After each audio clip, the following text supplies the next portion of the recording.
bracing sequence that you see come up in the manual often, as well as in the coaching that you do with us. So it's all about putting your body in the right position to optimize force.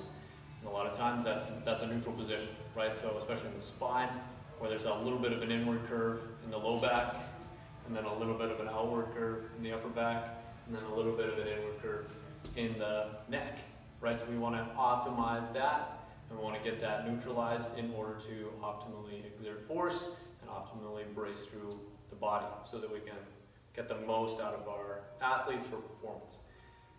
So we start with the feet. We take a kind of bottom up approach. So you're going to start with the feet about shoulder width, maybe a little wider if you're more comfortable in that position, and then toes forward or out a little bit, whatever is most comfortable for the athletes, depending on the amount of version that they have in their hips. So most important thing with the foot though is making sure that you have all 3 points of contact. So base of the baby toe, base of the big toe, and then heel are all in contact with the ground, right? So big toe, big toe, heel, all in contact with the ground. So feel that full foot on both sides, okay?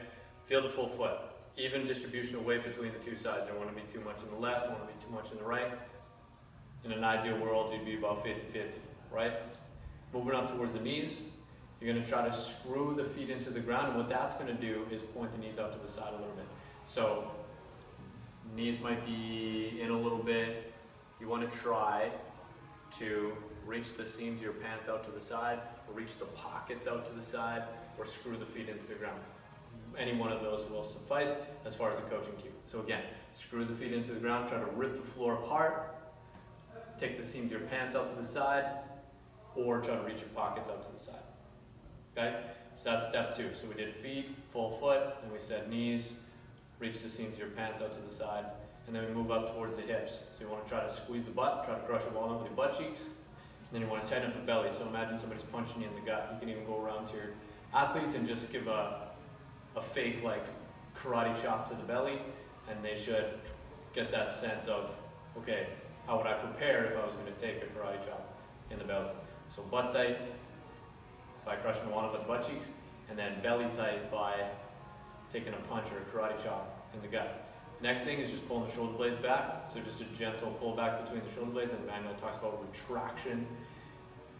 The big thing with this is not getting your proud chest. You want to tell your kids proud chest, but you're not getting your proud chest from arching the back. If you're adhering to the step before it, where you're keeping the ribs pulled down and keeping that punch in the belly, you won't be able to arch your back a lot, right? And we don't want that. We want to try to keep the back just a little bit of an inward curve in that low part of it, okay? So belly is tight, just a gentle pull back in the shoulders, think of proud chest, and then a lot of times you'll have some kids with a forward head, I think, in a locker around like this, and playing video games and sitting on the couch. You want to try to tuck the chin, make a double chin. So shoulders are back, and then just make a double chin. Chin tucked, double chin. Okay?